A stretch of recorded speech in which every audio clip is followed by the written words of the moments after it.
Morning mga paps. So may panibagong video na naman tayo ngayon. At sa video natin to, pag-uusapan natin ay tungkol sa Grab driver app ni Moovit. Mga settings na dapat natin tignan bago tayo bumiyahe. At pag navigate nito mula pick up hanggang drop off. Kaya tara, pisahan na natin to.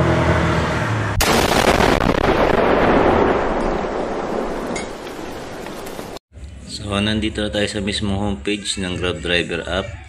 So bago tayo bumiyahe, may mga settings muna tayo na dapat i-check. Isa na dito yung service types.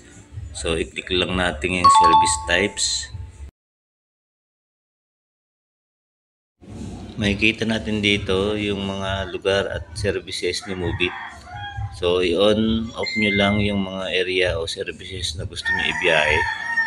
So para sa akin okay na to. Kaya i-back na natin yan. Isa rin sa dapat i-check ay yung auto accept. So i-click lang natin yan. Pwede mong i-on off yung auto accept. Depende kung gusto mo mamili ng booking o gusto mong biyahe lang ng biyahe.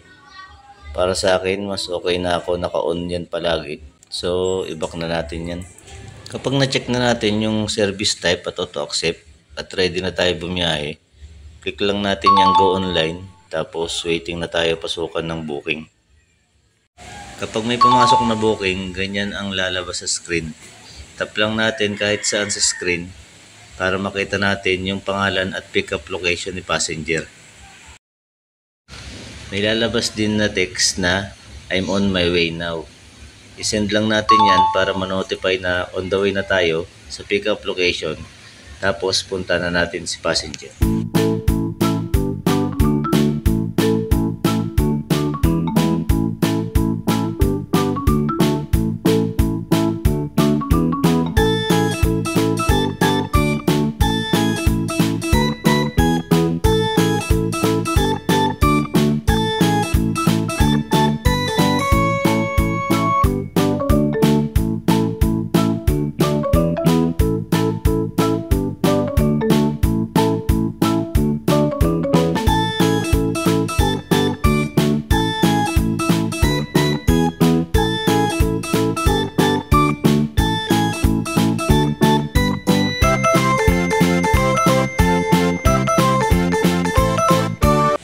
Kapag nakadating na tayo sa pick up location ni passenger, i-click na natin yung arrive.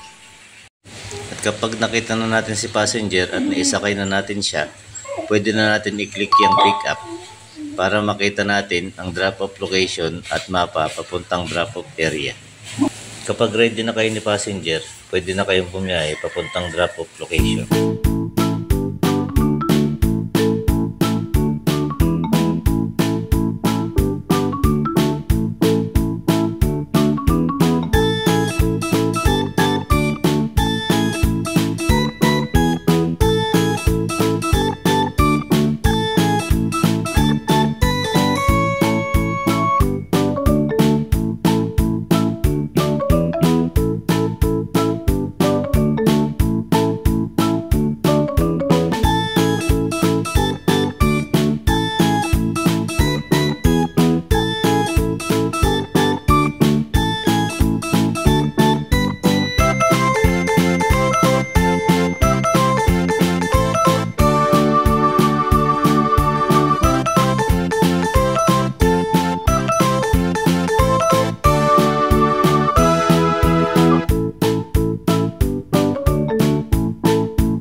nasa drop-off location na kayo, pababain nyo muna si passenger at tanggalan ng helmet bago nyo pindutin ang drop-off para lumabas yung fare na kailangang bayaran ni passenger.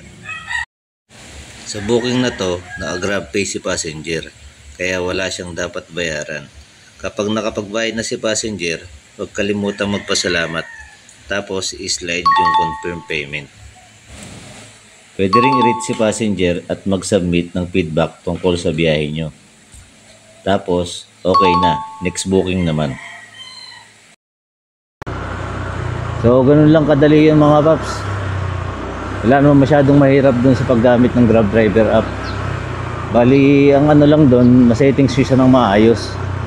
Gaya nung kung saan kayong lugar pabiyahe. Kung gusto niyo mga long ride, i-on nyo yung mga Rizal, Cavite, Bulacan, para pasukan kayo na medyo malala yung booking.